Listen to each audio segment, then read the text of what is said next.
السلام عليكم ورحمة الله.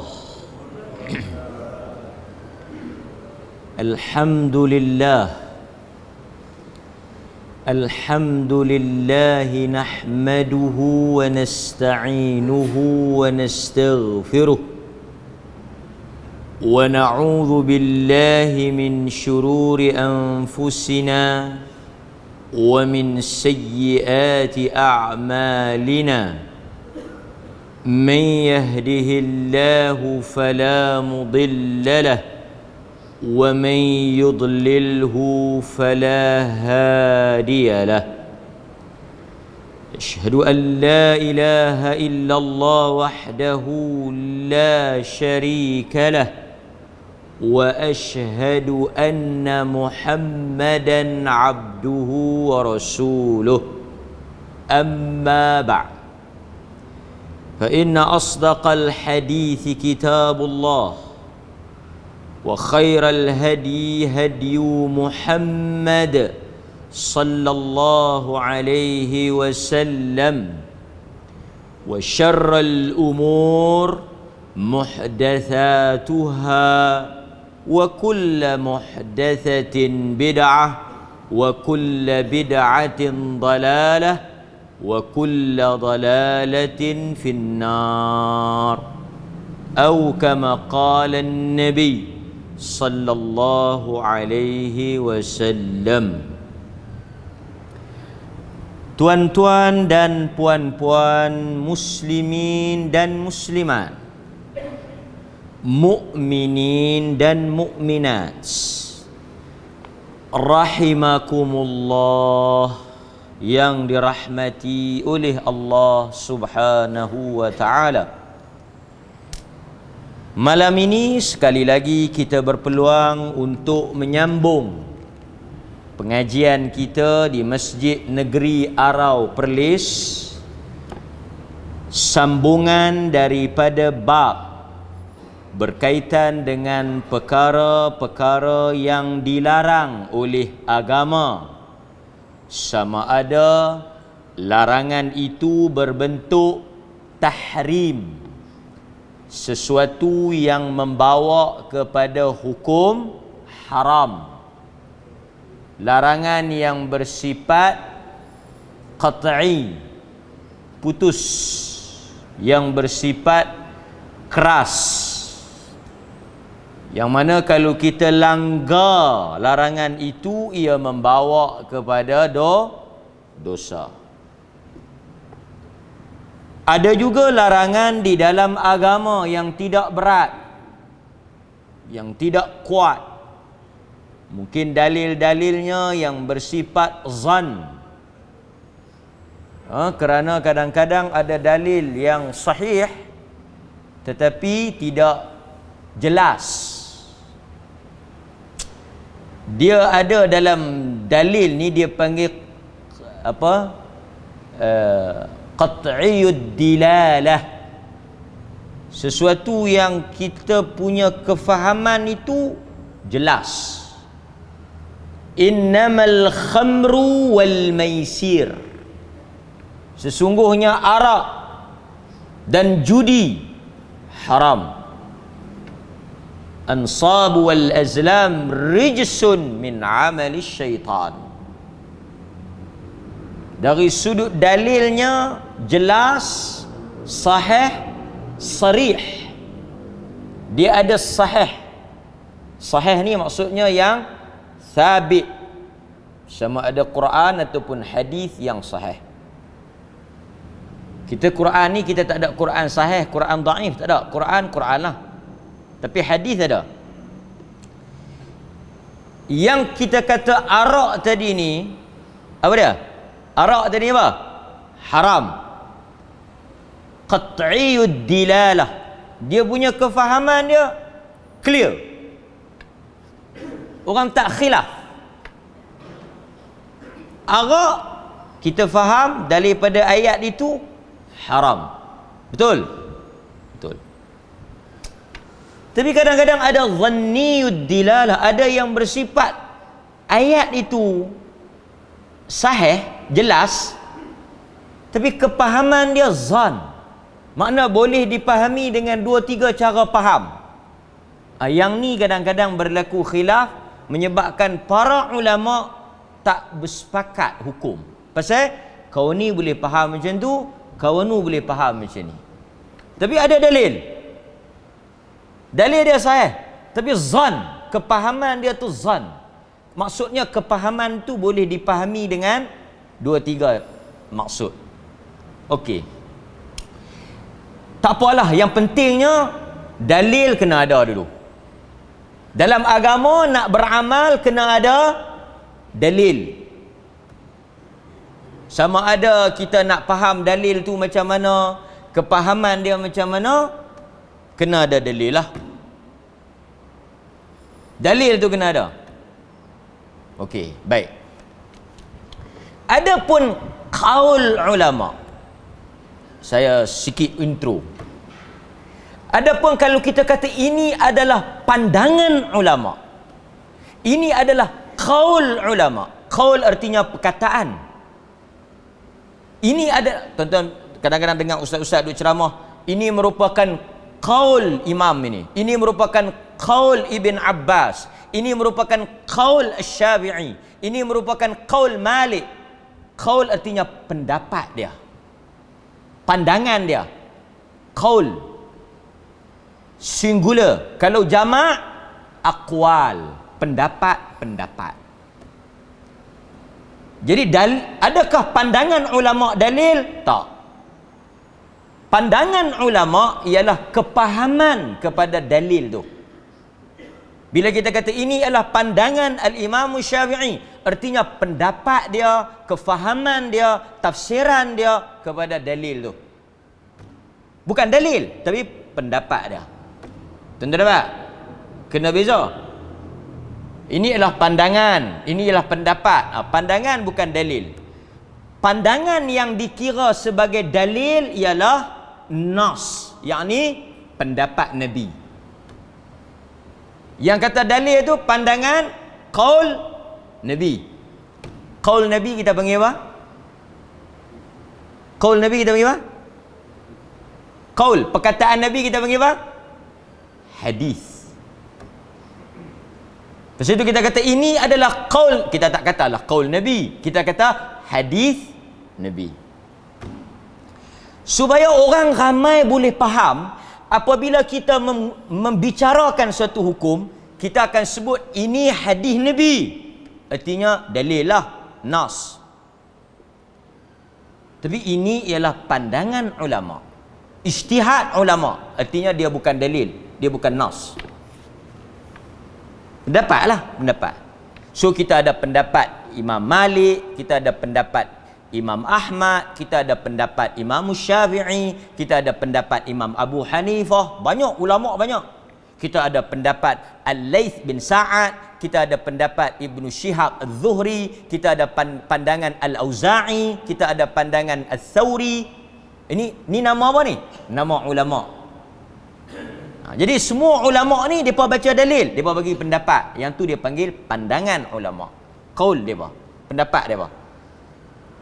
Tapi nak dikira pendapat depa dengan pendapat kita, pendapat depa tu lagi tepatlah. Sebab bila mereka beri pendapat, mereka telah baca dan kaji hadis-hadis dan ayat Quran tu. Saya sebut hal ini kerana ada sebab lah. Pasal apa saya sebut hal ni? Kerana ada satu video saya komen tentang isu telaga di Madinah, telaga Iziq. Apa Iziq? Kan, telaga Iziq. Saya komen lah. Pertama, dari sudut dalil, dengar bagi elok. Kalau nak jawab pula, jawab. Tak apa, dia jawab, kita jawab. Dia jawab esok, lusa kita jawab. Pasal apa lambat kita jawab ni? Pasal kita tak ada kuliah. Dia berkata pasal apa tak jawab? Tak ada kuliah. Kita nak jawab macam mana? Malam ni ada kuliah, kita jawab sikit. Dia kata, apa duk kira berkelahi? Bukan kita berkelahi, kita jawab. Demikian dunia ilmu. Dunia ilmu ialah dunia akademik. Setiap orang boleh bagi pandangan. Saya boleh bagi pandangan. Tuan-tuan yang mendengar kuliah saya juga boleh memberi pandangan. Kalau tuan-tuan tak setuju dengan apa yang saya bentangkan, tuan-tuan bentangkan hujah. Demikian agama, kita tak ada masalah. Walaupun kod video kita, kemudian dia jawab, kita mengalu-ngalukan. Siapa-siapa yang nak potong video kita, kemudian dia nak jawab pendapat kita, kita amat berbesar hati. Tak ada masalah. Dia kata dia jawab ustaz ni. Dia pun hantar video mereka kata, dia jawab ustaz ni. Dia boh video ustaz, betul dia jawab balik. Tak apa, itu boh dia. Bagi dia jawab, baguslah kan? Macam mana? Apabila orang memberikan pandangan, kita jawab, kita juga boleh bagi pandangan balik. Betul atau tidak? Betul. Demikian dalam agama. Yang kita tidak boleh bagi pandangan yang kedua, pandangan yang ketiga, yang kita tak boleh kritik, yang kita tak boleh komen apabila pandangan itu keluar daripada mulut Nabi sallallahu alaihi wasallam. Wa ma kana lil mu'min wala mu'minatin idza qada Allahu wa rasuluhu amran ay yakuna lahumul khiyaratu min amrihim. Yang ni tak boleh. Quran kata, wa ma kana li mu'min wala mu'minah. Tidak layak bagi orang-orang beriman, lelaki ataupun perempuan, idza qadallahu wa rasuluhu amran, apabila Allah dan Rasulnya telah menetap dan memutuskan suatu urusan, ayyakunu lahumul khiyaratu min amrihim, untuk mereka itu ada pilihan yang kedua, yang ketiga. Sebab itu, bila Allah dan Rasul cakap, kita tak boleh komen dah. Kita tak boleh nak jawab balik lah, tak boleh lah. Tapi kalau pendapat orang, kita jawab takat mana boleh. Sekali saya jawab sikit lah, tak jawab panjang, sikit lah. Pasal saya dengar tu pun, tak ada apa nak jawab. Tapi saya nak komen juga sikit. Satu hari Al-Imam Syafi'i rahimahullahu ta'ala, dia ditanya, ini satu cerita yang masyhur. Al-Imam Muhammad bin Idris Asy-Syafi'i yang lahir pada tahun 150 Hijrah, meninggal tahun 204 Hijrah. Muhammad bin Idris, Imam Nasirus Sunnah, dia kata, aku pergi ke Baghdad. Dia lahir di Gazzah.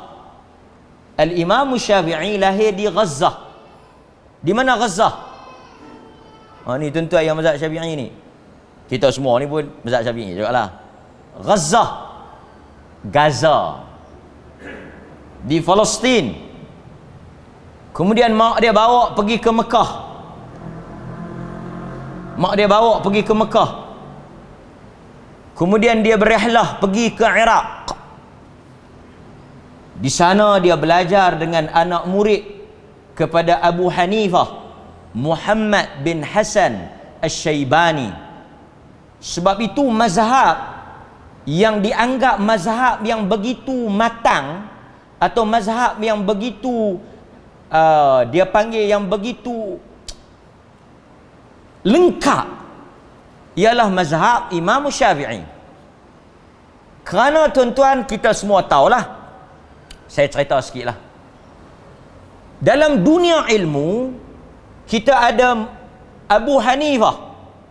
Kita duk sebut Abu Hanifah, Abu Hanifah. Siapa dia Abu Hanifah? Nu'man bin Thabit. The real name dia Nu'man bin Thabit. Dia di Iraq. Dia orang Parsi. Dia orang Parsi. Dia bukan Arab. Abu Hanifah bukan Arab. Dia orang Parsi. Dia ni tuan-tuan, mazhab dia mazhab Hanafi. Dikenali sebagai mazhab Ahlul Ra'i. Mazhab yang banyak istinbat hukum berdasarkan akal. Pasal itu kalau kita tengok, dia ada mazhab Hanafi dan dia ada satu lagi mazhab mutakallimin. Panjanglah cerita. Tapi saya nak cerita Abu Hanifah ni satu imam besar, alim. Dia punya mazhab ahlul ra'i, mazhab pendapat. Masyhurnya macam itulah, panjanglah kita nak bahas. Satu lagi mazhab yang dikenali sebagai mazhab ahlul hadis. Mazhab yang cenderung kepada hadis. Panjanglah saya nak bahas istilah tu. Mazhab Imam Malik. Mazhab Imam Malik. Sebab itu kalau tuan-tuan tengok, pertama kitab hadis yang dikarang, disusun, bukan Sahih Bukhari. Tuan-tuan jangan silap. Kitab hadis yang pertama yang disusun, yang ditulis bukan Bukhari, bukan Sahih Bukhari, tetapi Muwatta Imam Malik. Sebab Bukhari datang kemudian, Malik dulu, baru Bukhari. Sebab itu Al-Imam Syafi'i, dia kata apa? Kitab yang paling sahih selepas Quran, Muwatta. Muwatta. Sebab Bukhari ni kemudian. Baik. Saya nak cerita Imam Syafi'i ni. Dia, tuan-tuan tahu, dia mengaji dengan Imam Malik bin Anas, mazhab ahlul hadis, termasuk mazhab yang pegang hadis lah.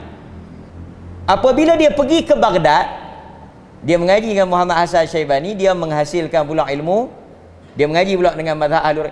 So dia combine dua sekolah ni. Dia menggabungkan di antara sekolah Abu Hanifah dengan sekolah Imam Malik. Ini yang lahirnya apa? Mazhab ataupun pemikiran Al-Imam Syafi'i. Gabungan dua ni. Saya nak ceritanya, bila dia pergi di Baghdad, dia kata apa? Summitu bi Baghdad Nasirus Sunnah. Aku digelar, summitu, aku dipanggil di Baghdad, kata Imam Syafi'i, Nasirus Sunnah, pembela sunnah. Itu Al-Imam Syafi'i rahimahullahu ta'ala. Dia duduk di Baghdad, di Iraq. Kemudian dia pergi ke Mesir dan dia meninggal di Mesir. Ini panjanglah kalau kita belajar tentang sejarah mazhab ni, memang panjang. Pasal itu di Iraq dia ada, okey, tuan-tuan bisa dengar kan, pandangan Imam Syafi'i qaul qadim, pendapat lama, yang ni di Baghdad. Qaul jadid, pandangan baru, yang ni dia tukar pendapat dia yang di Baghdad tu, bila dia pergi ke Mesir, dia nama qaul jadid, pandangan baru. Artinya apa? Imam dia juga kadang-kadang berubah pendapat dan pandangannya apabila dia menemui atau dia menjumpai hujah-hujah baru. Okey, baik. Jadi saya nak cerita itulah sejarahnya. Apakah jawapan yang saya nak ulas tentang jawapan telaga tadi ni? Jawapan saya mudah ayalah. Siapa-siapa yang dengar ulasan ataupun pandangan sahabat dan saudara kita, dia respon video saya tu, sepanjang dia respon itu, tak ada pun satu hadis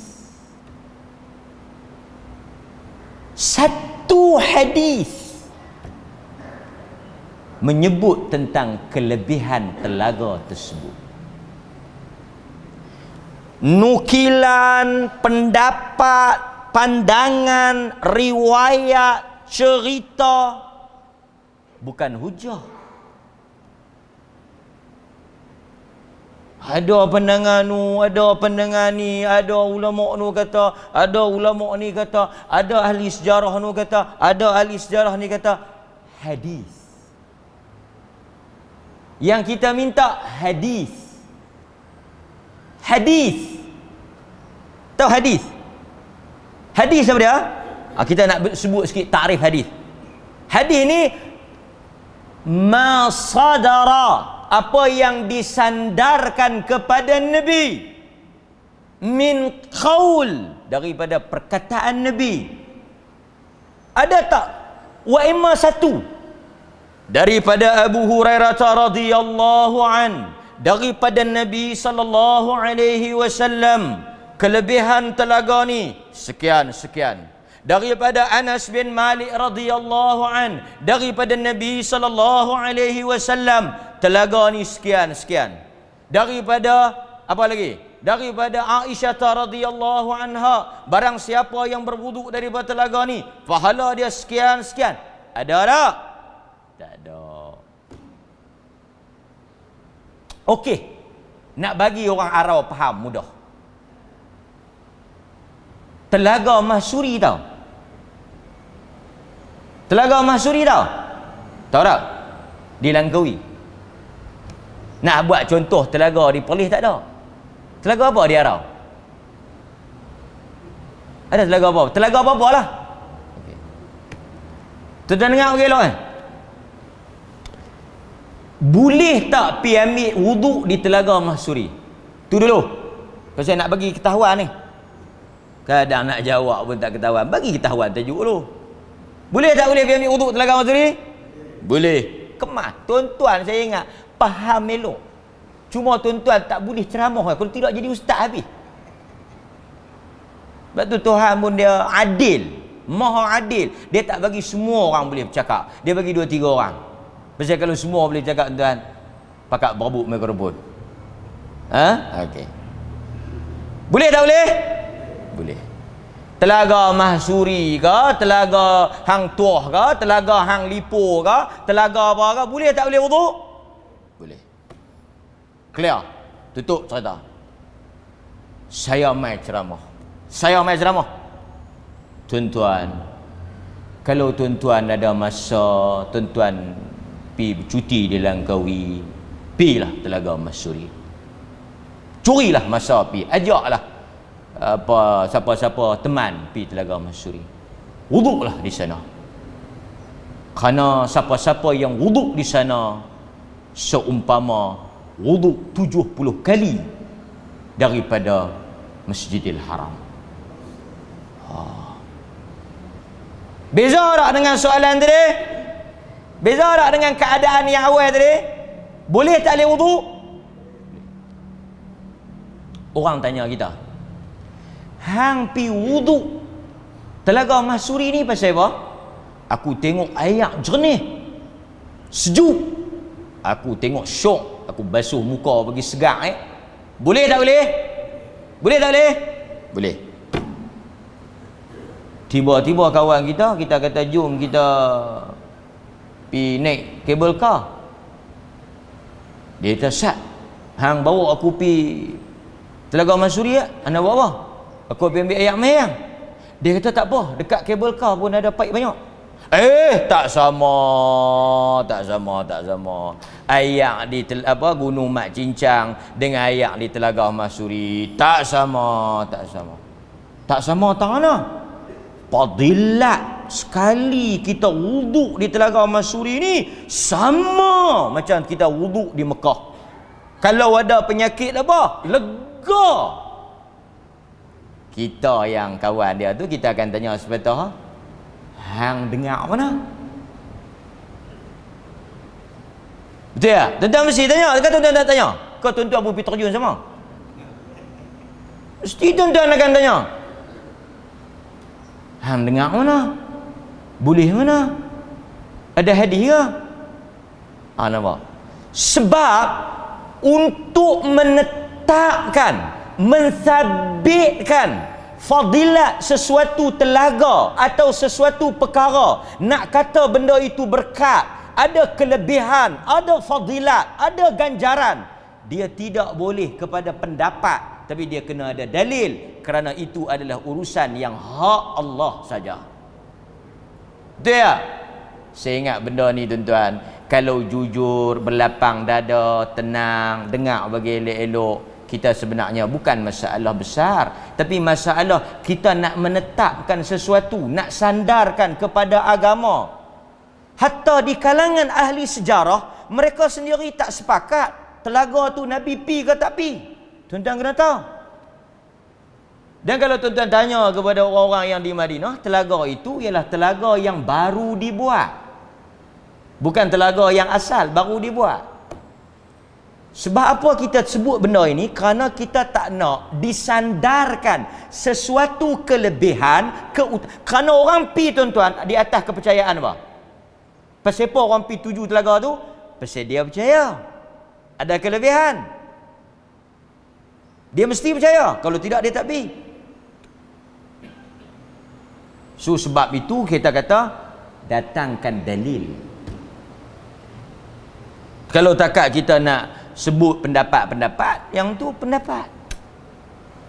Hatta di kalangan ahli sejarah mereka kata Nabi SAW bila masuk ke Madinah, Nabi tak pergi situ. Nabi pergi ke telaga lain, ke kebun lain. Mustazal, kebun yang terletaknya telaga tu, Nabi tak pergi. Tuan-tuan, saya pun sebenarnya tak mau nak ulas sangat, buang masa kita nak mengaji duk sebut telaga ni, tapi dia ada kaitan dengan prinsip kita beragama. Tang mana? Sebelum kita nak menyandarkan sesuatu, sebelum kita nak mendakwa sesuatu, hendaklah kita mendatangkan dalil dan hujah di atas apa yang kita nak kata tu. Orang mai pelih, ramai saya duk tengok 2-3 hari ni, depa pi mana? Depa pi jalan. Pasal apa? Pemandangan. Depa tak percaya apa-apa lah. Pasal apa hampa mai pelih ni? Depa kata siapa pijak tanah pelih tambah umur lagi 2 tahun. Tak ada. Sebab itu apabila kita buat satu benda di atas kepercayaan, i'tiqad, hendaklah apa? Kita kena ada sandaran. Sandaran. Hatta hang tuah sendiri pun, wujud tak wujud? Wujud tak wujud? Khilaf. Ada kata dia ada kata dia tak ada. Hatta hang tuah tu pun sendiri, ada yang kata adakah dia Melayu? Khilaf. Di mana kubur dia? Itu panjang cerita lah. Yang tu kita biar ahli sejarah bahaskan. Baik. Jadi saya rasa respon seperti itu dapat. Kerana benda ni bukan benda biasa, tapi kalau tengok kepada jawapan tu tak ada dalil lah. Okey, tak ada dalil. Dia kata lama dia jawab, kat berapa puluh minit. Tak apalah, lama tu kalau tak ada dalil pun. Dia macam ni ya tuan-tuan, kalau main bola 2 jam tak skor gol, tetap tak ada makna kan, betul tak? Lama depa lawan 7 jam. Hari tu final lama. Start pukul 11, kat pukul 1 ke 2 pagi. Orang habaq lah, saya tak tengok. Lama kan? Lama pun kalau tak ada dalil, tak ada makna. Baik. So ada berapa minit lagi? Adalah banyak minit lagi. Dan insyaAllah tajuk kita malam ni ialah larangan untuk memberi nama yang buruk kepada kita sendiri, anak kita, keluarga kita. Larangan memberi nama yang buruk. Buruk dari sudut makna. Jadi kita tak boleh letak nama anak kita ni dengan nama yang buruk. Buruk dari sudut makna. Nak buh nama bahasa Melayu ke, bahasa Arab ke, nak buh nama bahasa Inggeris ke, nak buh nama bahasa Siam ke, nak buh Tamil ke apa semua, boleh. Yang penting makna dia mesti baik. Boleh. Okey, antara dalilnya Al-Imam An-Nawawi rahimahullah menyebut dalam kitabnya Majmu' umpamanya, Majmu' Syarah Muhazzab, An-Nawawi antara yang sebut makruh meletakkan nama yang mempunyai makna yang buruk, jelek. Kita kadang-kadang nama ni jadi satu isu besar kan, nak buh teruk, nak buh nama anak tu teruk, duk fikir nama apa nak buh. Lalah kali dia pergi kerak nama pak sikit, kerak nama mak sikit, pegu. Jadi orang kata makna apa nama anak hang ni? Yang ni ialah gabungan nama kami dua.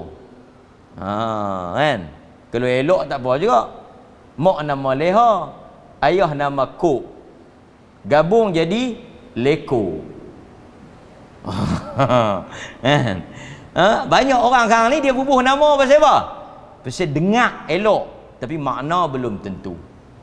Okey, baik. Daripada Abu Darda radhiyallahu an, daripada Nabi sallallahu alaihi wasallam, hadis yang diriwayatkan oleh Abu Dawud, innakum tud'auna yawmal qiyamati bi asma'ikum wa asma' abaikum fa ahsinu asma'akum.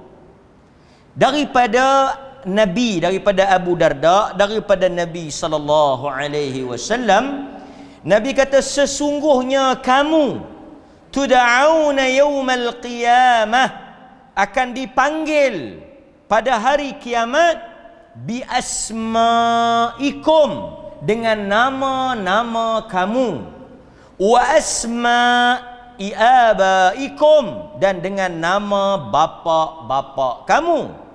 Fa ahsinu, maka perelokkanlah asma'akum. Maka Nabi kata esok ni malaikat akan panggil nama hampa ni esok di padang mahsyar. Jadi boh nama tu bagi elok. Tuan-tuan tengok tak? Dia sebut dalam hadis ni kata bi asma'i abaikum, dan juga dengan nama bapa-bapa kamu. Sebahagian di kalangan ulama, kita pun samalah masyhurnya, kita faham kata esok bila kita mati, kita akan dipanggil dengan nama ibu kita. Contoh tuan-tuan nama Ramli, mak tuan-tuan nama Maryam, bapa tuan-tuan nama Abdullah. Sebahagian orang kata kita akan dipanggil Ramli bin Maryam dengan nama mak kita. Pandangan ini pandangan yang lemah. Hadis yang sebut kata kita akan dipanggil dengan nama mak kita di akhirat esok, hadis yang dhaif. Yang kuatnya, yang sahihnya, yang ada dalil yang jelas, kita akan dipanggil dengan nama bapa kita. Dan Al-Imamul Bukhari, dia ada letak satu bab di dalam sahih dia. Kalau kita boleh sebut, kita ambil sikit peluang di sini, kita tengok apa yang Bukhari sebut. Saya petik apa yang dinamakan oleh Al-Bukhari bab di dalam sahihnya, iaitu bab bagaimana dipanggilnya seseorang itu dengan nama bapa dia. Seperti yang disebut oleh Al-Imamul Bukhari, bab apa yang manusia dipanggil dengan nama bapa-bapa mereka. Dalam hadis Bukhari, Nabi SAW sebut bahawa yuqalu hadhihi ghadratu fulan bin fulan. Tu dalam Bukhari tu. Fulan bin fulan.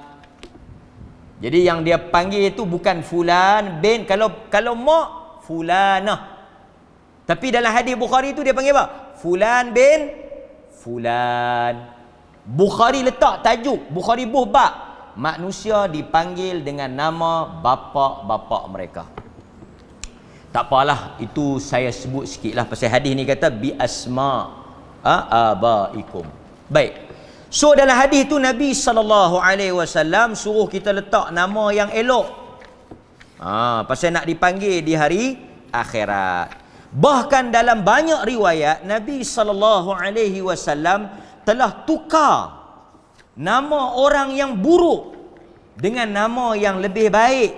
Sebagai contoh, saya bawa beberapa hadis, antaranya hadis daripada Abdullah ibnu Umar yang Nabi tukar.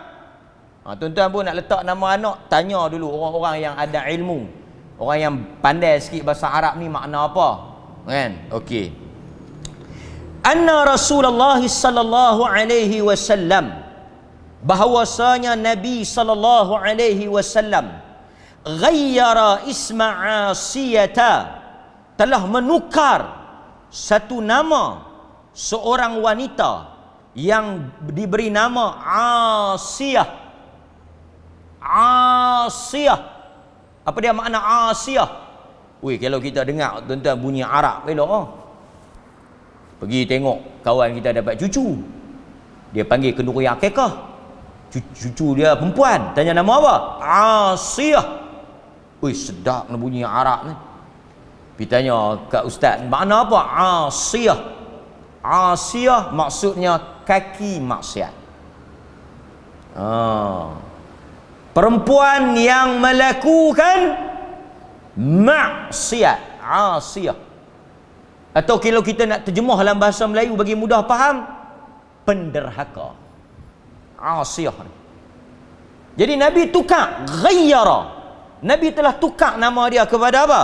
Nabi kata anti jamilah. Start daripada hari ini, nama hang Asiyah kita buang, kita letak Jamilah, perempuan yang cantik.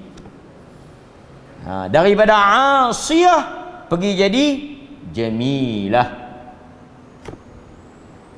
Nah, kita kena tukar.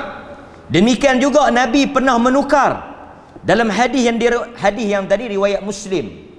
Asiyah dia pergi jadi Jamilah. Dalam riwayat At-Tirmidzi daripada Aisyah radhiyallahu anha, anna an-nabiy sallallahu alaihi wasallam kana yughayyiru al-ism al-qabih. Nabi telah menukar nama yang qabih, yang buruk, yang hodoh. Nabi telah tukar. Nampak? Jadi menunjukkan bahawa memang ada tindakan daripada Nabi sallallahu alaihi wasallam yang dia menukar nama yang berbunyi, yang bermaksud tak elok. Kadang-kadang orang Melayu dia buat nama Amah, Hamzah Amah, Cik Amah, kan? Cik Amah, Amah ni kalau kita tengok dalam bahasa Arab, dia bermaksud hamba ataupun orang gaji, kan? Dia tak apa nak elok lah. Cuba tukar menjadi sayyidah, bos, kan? Sayyidah artinya tuan, perempuan, puan lah, puan, kan? Panggil ammah maksudnya hamba, orang gaji. Demikian juga dalam hadis yang lain, Nabi SAW diceritakan daripada Sa'id ibnul Musayyib, dia kata anna abahu jaa ila Nabi SAW. Katanya datuk dia Sa'id bin Musayyib bin Haznun. Dia kata datuk dia kata datuk dia ni telah pergi jumpa Nabi. Sa'id bukan sahabat, datuk dia jumpa Nabi, datuk dia sahabat. Bila dia mai jumpa Nabi, Nabi tanya dia, masmuka. Kan bahasa Arab, what is your name, ismuka. Dia baca sambung, dia kata masmuka. Masmuka, what is your name? Nabi tanya, apa nama hang? Dia kata Haznun. Ada orang kita nama Hazni, Zai, bukan Zal, Zai. Kan, bukan Zal pendek tu, Zai yang panjang tu. Haznun, apa ni makna Haznun? Allahumma inni a'udzu bika minal hammi, sambung tuan doa tu. Wal hazan, apa makna hazan? Sedih, duka cita, kan? Sedih artinya tak elok lah, sedih, duka cita, buruk. Masmuka Haznun, apa nama hang? Haznun, sedih, duka cita, kasar, buruk, tak elok. Anta sahlun. Terus Nabi tukar. Nabi kata anta sahlun. Engkau sahlun. Tadi ini sedih. Tak elok kan? Mudah. Sahlun. Dia kata apa? La ughayyir isman sammanihi abi. Aku tak akan tukar haznun tu. Nabi kata tukarlah sahlun. La ughayyir. Aku tak akan tukar kata haznun tu. Kerana apa? Kerana ni nama bapak aku. Bapak aku yang bagi. Maknanya bapak dia bagi nama dia haznun lah. Tak tahulah pasal apa bapak dia pibuh nama tak elok tu kan? Tak apa. Qala Ibnul Musayyib fama zalatil hudhunatu fina ba'. Apabila datuk dia tak nak tukar nama tersebut, maka tidak fama zalat. Ma zalat. Senantiasalah hidup keluarga dan keturunan kami senantiasa dalam duka cita dan bersedih dengan perkara yang buruk. Sebahagian di kalangan ahlul hadis seperti Ibnu Battal dan yang lain-lainnya, mereka kata keluarga ini akhlaknya buruk, perangainya kasar, kerana disebabkan oleh nama tadi ni memberikan negatif, aura yang negatif.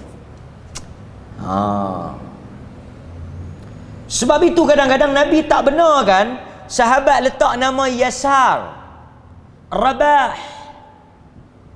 Yasar maksud dia mudah, untung. Rabah untung.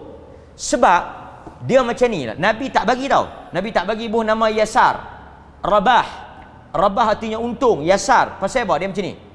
Kalaulah kata orang tanya, dalam rumah ni ada tak nama apa tadi? Untung. Untung kan, Rabah. Dalam rumah ni ada untung. Untung tu nama kawan tu lah. Dia tak ada keluar pergi main bola. Jadi mak dia kata, dalam rumah ni tak untung. Tak ada untung. Nabi kata apa? Tengok. Cuma kita orang Melayu tak faham lah. Kan? So, dia panggil tafa'ul. Tafa'ul artinya apa? Nabi nak suruh kita optimis. Nabi tak nak kita pesimis. Nabi nak kita positif, tak nak negatif. Sebab itu kalau kita duk sebut haznun, duka cita, sedih. Dalam rumah ni ada siapa? Ada sedih. Ada duka cita. Jadi orang akan, Ibnul Qayyim kata, nama memberi kesan kepada akhlak. Ibnul Qayyim kata, Al-Imam Ibnul Qayyim sebut, nama yang kita buh pada anak-anak kita, dia memberi kesan kepada perangai dan akhlak. Orang tanya, ada tak nama yang bagi kesan pada kesihatan? Seperti nama ni yang menyebabkan kita dapat penyakit, nama ni yang menyebabkan kita sentiasa tak sihat. Yang ni tak ada. Mempercayai nama menjadi punca kita sakit, termasuk dalam perkara yang tak ada dalil, dan bahaya, bimbang dia mempercayai keburukan itu datang daripada nama, bukan daripada Allah. Apa beza dengan yang tadi? Yang tadi ni dia tak percaya penyakit tu. Dia tak percaya kata sakit sihat dia daripada nama. Tapi artinya dia memberikan kesan kepada perangai, akhlak. Sebab nama ini dia termasuk di dalam panggilan, seruan. Bila kita panggil, contoh macam anak kita, kita panggil, tuan-tuan, kalau tuan-tuan panggil nak tuan-tuan, tuan-tuan panggil apa? Kita tuan-tuan sebut apa? Dia buat silap, tuan-tuan kena, cerdiklah abang ni, kan? Kita abang-abang, kan? Apa dia? Contoh kita bagi satu arahan, dia pergi buat lain. Abang tutup lampu. Dia pergi ambil kain selimut, dia pergi tutup lampu. Kita akan pergi kat dia, kita kata apa? Abang ni cerdik. Tutup suis abang, bukan ambil kain tutup lampu. Oh, abang bagi terang. Tapi kita kata cerdik tu pasal apa? Pasal nak bagi positif. Kita tak kata bengak hang ni, lebak. Orang habaq tutup lampu, hampir tudung lampu. Faham tak? Perkataan itu dia memberikan apa? Dia memberikan satu semangat macam-macam lah kan. Pasal itu kita kena positif. Okey? Positif. Baik. So nama ni kena jaga. Bahkan kadang-kadang Nabi SAW dia tukar nama-nama yang kadang-kadang melampau. Seperti apa? Ada sahabat yang bernama Barrah. Barrah ni makna dia baik tapi terlalu baik. Nabi kata tak elok sangatlah, nampak macam melampau sangat.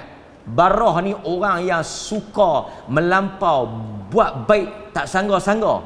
Nabi kata, tu macam angkat diri ya tu. Tukar Barrah. Barrah ni maksudnya satu orang yang sangat buat baik, sangat bagus. Ana Barrah, aku ni sangat bagus. Angkat lebih sangat tu. Tukar Hang Zainab. Pasal tu kadang-kadang nama-nama yang dia panggil apa? Orang putih kata exaggerate lah.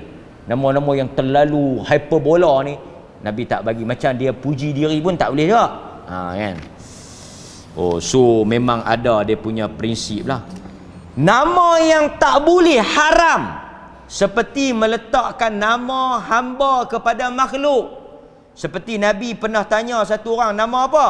Dia kata Abdul Hajar, hamba ketui batu. Apa nama hamba ketui batu? Nabi kata sekarang nama hang Abdullah, Abdul Rahman. Tak boleh. Kadang-kadang ada orang nama Abdul Syam. Di Iran kot. Abdul Husin. Kita tak, hamba ni kita tak boleh letak melainkan kepada Allah ya. Tuan-tuan anak buah Abdun kena tanya lu. Bin sandaran tu kepada siapa? Kan? Abdul Syam nama dia hamba matahari. Abdul Husin hamba Husin. Tak boleh, haram. Kita kalau nak letak Abdun mesti yang kedua tu Al-Ghaffar. Abdul Ghaffar. Abdul Razzaq, hamba kepada Allah. Itu betul. Azan tu, sekejap lagi saya buat kesimpulan tentang isu larangan memberi nama yang buruk pada diri kita dan anak-anak kita. Wallahu ta'ala a'lam. Baik tuan-tuan. Sebab itu bila kita nak letak nama, kesimpulannya, bila kita nak letak nama Abdun, Abdun artinya hamba, mesti kita letakkan perkataan yang kedua itu hamba daripada nama-nama Allah. Berdasarkan kepada hadis diriwayatkan oleh Imam Muslim umpamanya daripada Abdullah ibnu Umar, Nabi sallallahu alaihi wasallam menyebut, inna ahabba asma'ikum ilallah Abdullah wa Abdurrahman. Sesungguhnya nama yang paling dicintai oleh Allah ialah Abdullah. Abdun Allah, Abdullah. Dan Abdul Rahman. Jadi kita boleh letaklah daripada nama-nama Allah tu Abdul Razzaq, Abdul Fattah. Boleh tak kalau nama Abdul Razzaq kita panggil Razak, Rahman? Boleh. Yang kita tak bolehnya kalau kita letak alif lam. Kita boleh panggil dia Rahman, tapi boleh. Ataupun kita boleh panggil Abdul Rahman. Seelok-eloknya Abdul Rahman. Melayu ni dia payah sikit, dia nak panggil lah kali dia panggil Man. Nama tu ialah Abdul Rahman. Man. Pasal tu Arabnya, ya Abdul Rahman. Arab kalau dia panggil, dia tak panggil pasal dia faham.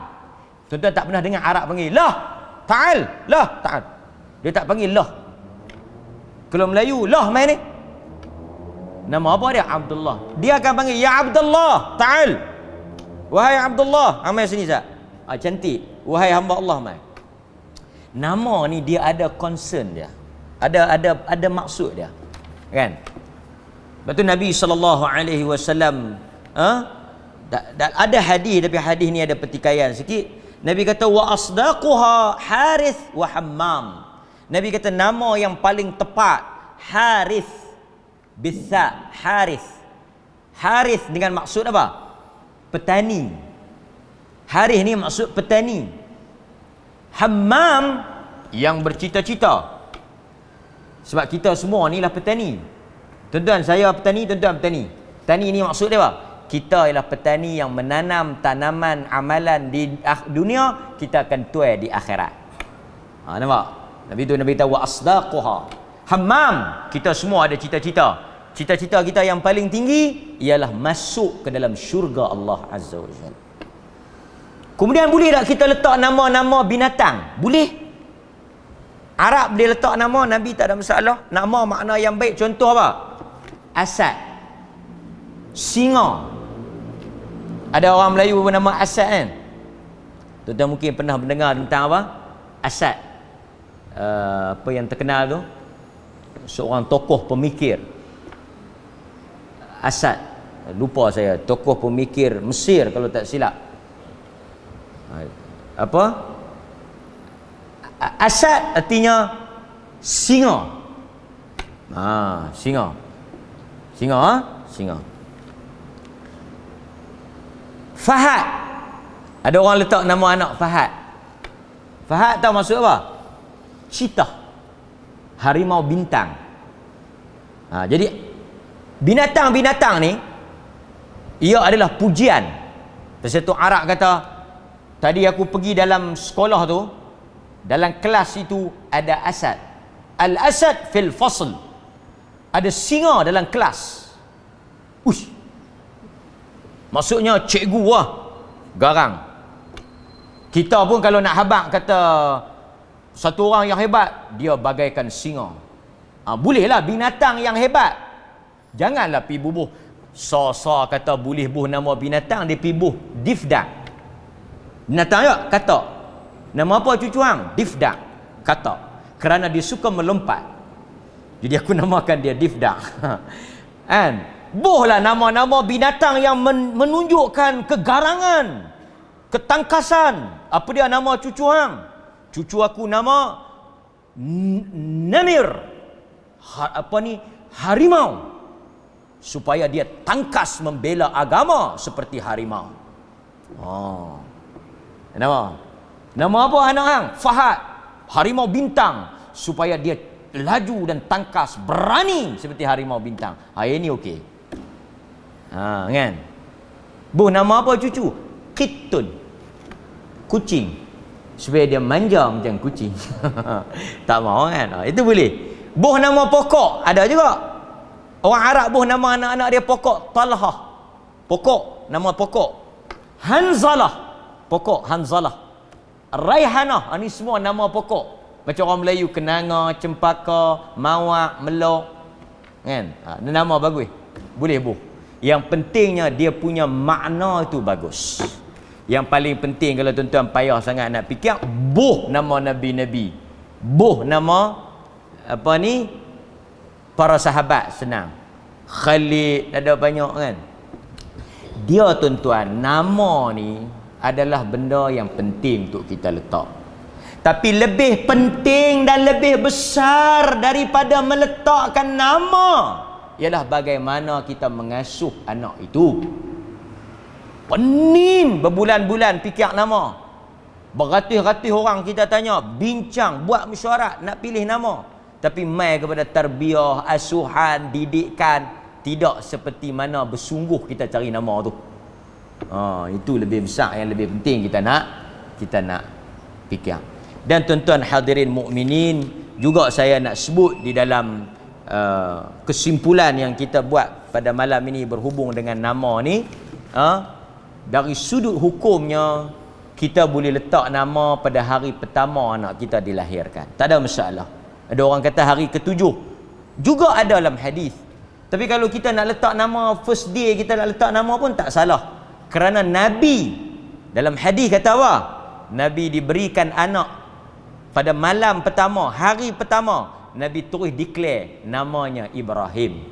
So tak ada masalah kita nak letak nama Nabi, kita bagi tahu pada kawan-kawan kita supaya mereka mendoakan anak kita. Kadang-kadang orang tanya nama tu bukan pasal apa, dia nak doa. Nama apa anak hang? Dia tak boleh habaq hari ketujuh. Habaq lah, tak salah. Bagi tahu nama anak saya Ismail. Mudah-mudahan Allah rahmat Ismail. Dia nak doa, dia nak sebut. Kadang-kadang itu maksud dia.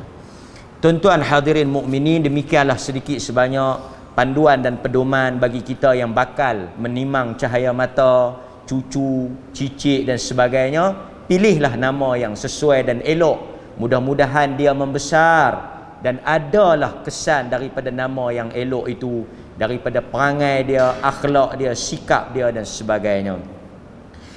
Saya akhiri dengan aqulu ma sami'tum, apa yang tuan-tuan dengar daripada penghujahan dan perbahasan kita pada malam ini. Astaghfirullahalazim li wa lakum. Saya memohon ampun untuk diri saya dan tuan-tuan kepada Allah yang Maha Agung. Wabillahi taufiq wal hidayah. Assalamualaikum warahmatullahi wabarakatuh.